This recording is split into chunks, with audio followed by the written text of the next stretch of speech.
If you're seeing this video, my Democratic colleagues and I have just left our beloved state to break quorum and stop Trump's redistricting power grab. Texas Democrats fled the state, not for a vacation, but to block what they called Trump's redistricting power grab. 5 extra seats, a rigged map, and a battle over who gets to draw the lines and the future. Will fleeing stop it, or hand Trump the House?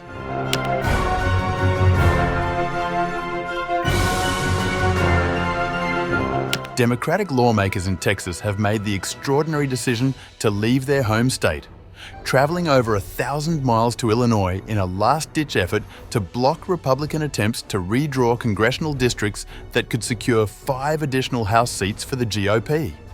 According to multiple reports, at least 57 Texas House Democrats boarded buses and flights, abandoning the state capital in Austin for Chicago and other locations, including Boston and Albany, New York. Their goal is simple but dramatic: deny Republicans the 100-member quorum needed to conduct legislative business and pass new congressional maps. Speaking from in front of an airport, Democratic Representative James Tallarico made clear the stakes of their departure. Tallarico said in a video posted on social media that he characterized the redistricting plan as rigging the 2026 elections.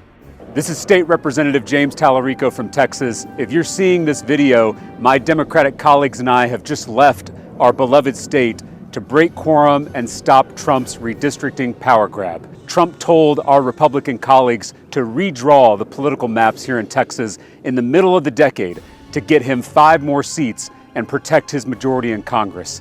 They're turning our districts into crazy shapes to guarantee the outcome they want in the 2026 elections. If this power grab succeeds, they will hang on to power without any accountability from the voters. But Texas Democrats are fighting back. We're leaving the state, breaking quorum, and preventing Republicans from silencing our voices and rigging the next election. We are not fighting for the Democratic Party. We are fighting for the democratic process, and the stakes could not be higher. We have to take a stand.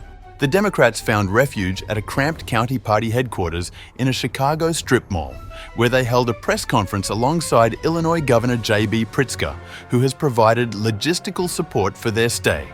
Texas House Democratic Caucus Chair Jean Wu defended their unprecedented action, telling reporters, "This is not a decision we make lightly, but it is one we make with absolute moral clarity. Governor Abbott is doing this in submission to Donald Trump, so that Donald Trump can steal these communities' power and voice. We will not be complicit in the destruction of our own communities. We're not here to play political games, we're here to demand an end to this corrupt process." The departure carries significant personal and political risks for the Democratic lawmakers.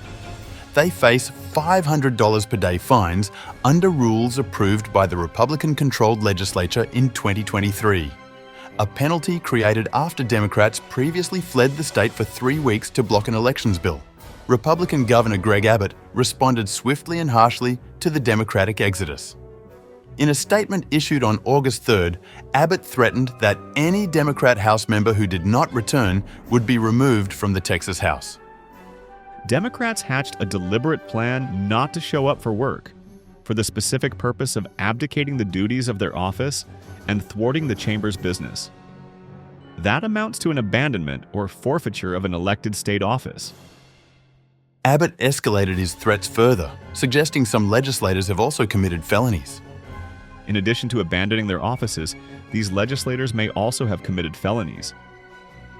Many absentee Democrats are soliciting funds to evade the fines they will incur under House rules. Any Democrat who solicits, accepts, or agrees to accept such funds to assist in the violation of legislative duties or for purposes of skipping a vote may have violated bribery laws. I will use my full extradition authority to demand the return to Texas of any potential out-of-state felons. Abbott also issued a stern ultimatum to fleeing Democrats, demanding their immediate return to the state. This truancy ends now.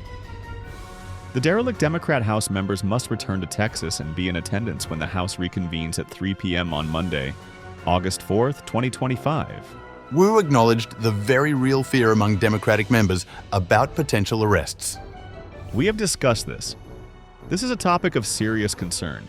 We know the governor has no authority to send state troopers over here, but we don't know what Donald Trump's going to do.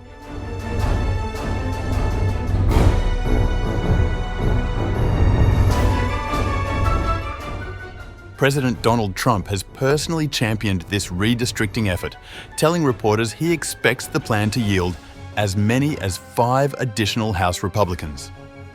This represents an unusual mid-decade redistricting push, breaking from the typical 10-year cycle that follows the US Census. The proposed congressional map released by Texas Republicans would fundamentally reshape the state's political landscape.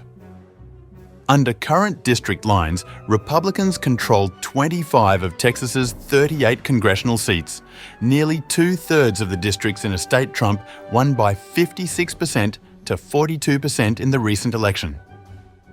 The new map would push that Republican advantage to 30 seats out of 38, giving the GOP nearly 80% control in a state where Trump's margin was much narrower.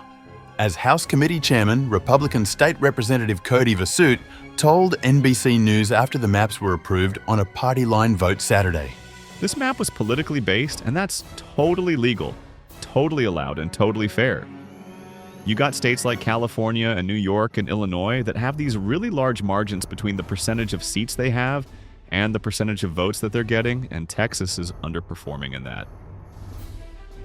The proposed changes would particularly impact communities of colour and Democratic incumbents.